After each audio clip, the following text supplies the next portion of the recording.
Alhamdulillah, wassalatu wassalamu ala rasulillah, thumma amma ba'd. I didn't share a title because this was not going to be a lecture, it was going to be a rant, inshallah.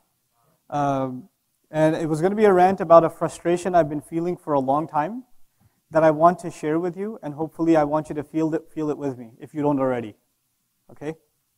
Alhamdulillah, thumma alhamdulillah, I've gotten a chance to get intimately close to a good number of communities all over the country. And I've noticed a serious contradiction. You have a town like Houston, and you have Muslims spending more than almost 3 weeks studying Islam day and night in one part of it. And not too far from here, maybe within a 1 mile radius, you have Muslims doing things I can't say here. And it's the majority. You have masajid where people are coming for Jummah prayer, and they have some serious problems. Like, when I say serious problems, I'm not just talking about theological issues, which are serious. I'm not just talking about issues of ignorance in terms of knowledge. That's serious too.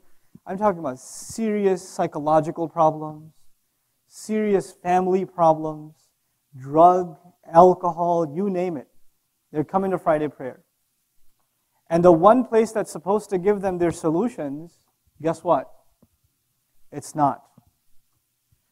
We're going across the country, and subhanAllah, it's a gift of Allah that we, masajid, have now become a part of the American landscape.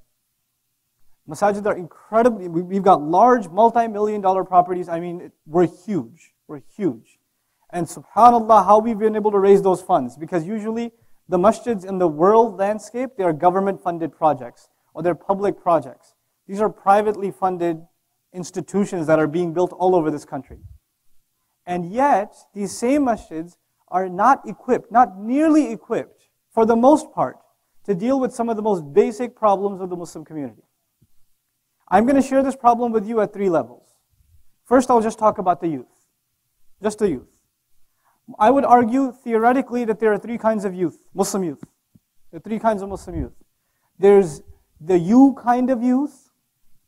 You know what that means? They're somehow identified as religious. They're attending religious programs and they're learning. It's in whatever capacity. They're attending some sort of a halaqah. They have some sort of a relationship with an imam or two, right? They're watching videos on YouTube, downloading MP3s off the internet, reading articles, books, this and that. Blogging on religious websites, asking fatwa questions, that sort of thing. Religious youth. On the other end of the spectrum, you have the messed up youth. Who are these guys? These guys are Muslim too, but you wouldn't know. You would not know. And the things that you say astaghfirullah to, the things that you pass by and you say la hawla wa la quwwata illa billah, that's nothing for them. That's just the beginning. They are up to some really bad stuff.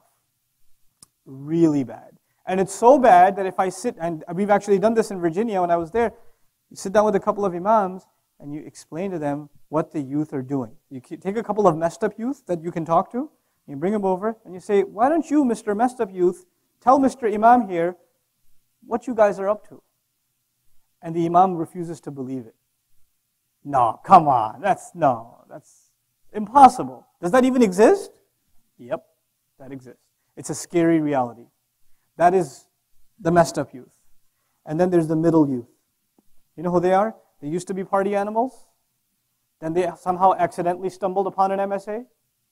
Or accidentally clicked on a YouTube video. Or one of their friends became religious or something. And so they're kind of, sort of inclined. Maybe they'll put a hijab on sometimes. Maybe they'll let it grow for a couple of days. Right? But then they sometimes drift back, then they get pulled here. They're sort of in the middle. They're good kids. They're not as bad as the messed up youth, but they're in the middle. So you got 3 kinds of youth. You know what my theory is? My theory is most of us were messed up. Illa masha'Allah. Most of us were messed up. And then slowly we started transitioning.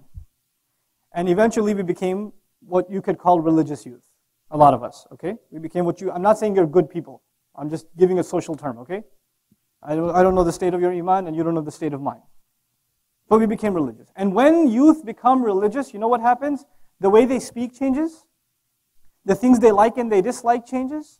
The friends they keep company with naturally changes. Because how do you make friends? You make friends based on common social activities, right? So obviously you're not hitting up the movie theater, you're not going to the club anymore. You're not hanging out with your non-Muslim friends who curse, all the time. So obviously you found new friends at the masjid. You found friends among students of knowledge, etc., etc. So your culture changed. Your culture went through a paradigm shift. And this change, you know who started noticing this change in you? Your family. We'll talk about that a little later. When a lot of you went through this change, your family started noticing that you're going through a change. For a lot of you, this is a reality. But then for others, you got cut off from your friends. You slowly got drifted away completely from your friends. Now tell me, if I was to put percentages on this, what percent of the youth do you think are religious? Just throw a number out there. You're very generous. I'd give a fraction of a percent. I'd give a fraction of a percent to religious youth. I'd say about 10, 20% at the most would be the kind of sort of convention youth, right? Those youth. And then I would say probably the vast majority of Muslim kids, Muslim youth, are messed up. They're entirely messed up. And they have little to no exposure to Islam. But you know the gift of Allah to us? The gift of Allah to us is, even the messed up youth, a good number of them show up to Jummah prayer. Even they show up to Jummah prayer. Now, you know this event has a tuition. You have to make a sacrifice to come here. You have to take a flight. You have to book a hotel. You have to make arrangements to be here. If there's a program at the masjid, flyers have to be passed out. Facebook events have to be made. Emails have to be sent out. People have to make phone calls, encourage each other to show up. How many flyers are sent out for Jummah prayer? Any Facebook event for Jummah prayer? Coming this Friday. No, nothing. Nobody else. Who's the khatib? I don't know if I'm coming this week. I don't know who the khatib is. The khatib could be the kind of khatib that makes you want to bang your head on a wall. You'll still go. Allah created this institution for which it's a national convention of the Muslims every week. Allah designed it so that Muslims can stay in touch with their religion, no matter how messed up they get. There's still something there. So now I want you to appreciate what a strategic role, what a critical role the khutbah plays in the life of a community. I'm giving you reality. I'm giving you just realistic, personal experience stories. Kid shoots up some drugs in the parking lot of the masjid in his car, sniffs it up, then comes to Jummah prayer. He comes there. And he's listening to a khutbah about some technicalities that were discussed in the 8th century or the 12th century. Or he hears names of 18 scholars that this young guy who's a student of knowledge, he learned all this knowledge, so he's got to regurgitate it somewhere. So guess where he finds the opportunity to regurgitate his knowledge? At the minbar. He's going to let people know how much he learned. Right? Does anybody in the audience care? Nope. And then you know what else the youth does? The youth brings up, and some of you are not going to like what I'm going to say, but I'm going to say it anyway because it hurts my feelings.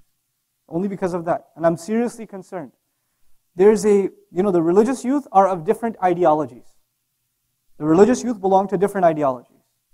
And because we're youth, and before we were youth, it was this gang versus that gang, Lakers versus Knicks or whatever back in the day, Bulls versus whatever, Spurs. But after Islam, after you became religious, guess what it became? This school versus that school. This theological understanding versus that theological understanding. This many tarawih versus that many tarawih. This masjid versus that masjid, this imam versus that imam, etc., etc. This speaker versus that speaker. Don't listen to that guy, he'll send you to hell. Don't listen to that guy, he'll send you to hell. Oh man, you listen to that guy? Oh, you're going to hell too? Okay, then I don't want to talk to you anymore. We created this. Not based on knowledge, most of it. Most of it is based on just immature rhetoric. Immature garbage. So we brought this where? The tragedy is we brought this immature nonsense to the minbar. We brought it to the minbar. So, in essence, I went to business school, so I'm thinking of it from a marketing business point of view, okay? Here we are, a fraction of a percent, debating and fighting each other over territory over how much of the Muslims? That fraction of that 1%, while the rest of them can forget. Who cares? Who cares about them? I don't even care. We have forgotten that they even exist. Our debates, our blogs, our discourse is relevant to a small minority. You should be grateful that you're even having that discussion. The vast majority of people are gone. They are out there. I give the Divine Speech seminar, and it's open to Muslims and non-Muslims. So a few non-Muslims have attended also. The one I gave in Tampa, Florida, this youth came up to me at the end. And the first night is just the beauty of Surah Al-Fatiha. It's a little bit technical, but most of it is pretty straightforward. He came up to me at the end. He said, I haven't been in the masjid for 6 months. One of my friends told me to come because there's free food tonight. He came up to me and told me. And then he pulled me to the side and he told me he's 17 years old, Muslim kid. He's into martial arts, a well-built kind of guy. And he's done things in his life that you wouldn't want to know about. He's already done them. He says, how do I change myself? I'm addicted already.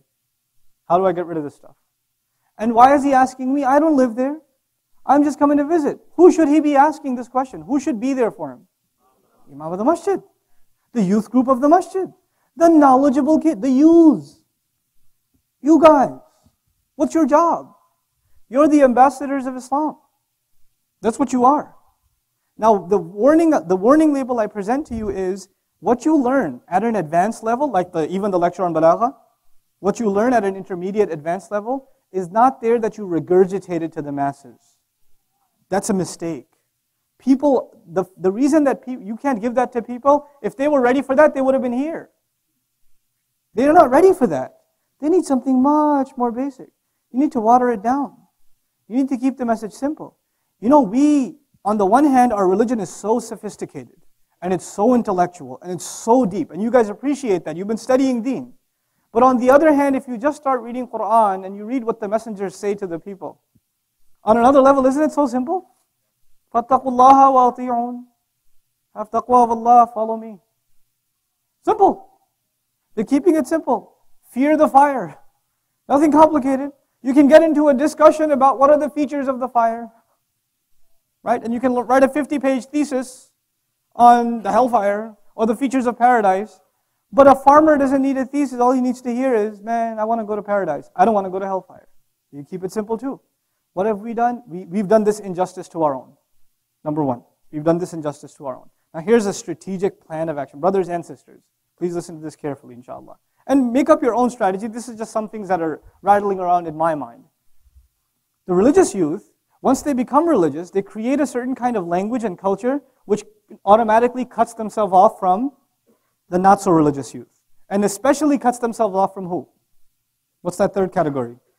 The messed up youth. Completely cuts themselves off. Okay? Who's supposed to reach them? On the one hand, we talk about da'wah to Islam, bringing new Muslims in, which is an obligation. On the other hand, our own are leaving by the floodgates. They're becoming religious by the trickles, and they're leaving by the whole faucet is open. It's gushing out. So it's counterproductive to not be concerned with the loss of our own. With the loss of our own. Now, how do we do this? How do we do this? First and foremost, don't expect the people to come to you. You have to go to the people. You have to do that. You have to start thinking like that. And you know where the people are? Let me tell you where the people are. They're not in nice places. They're at the shisha place.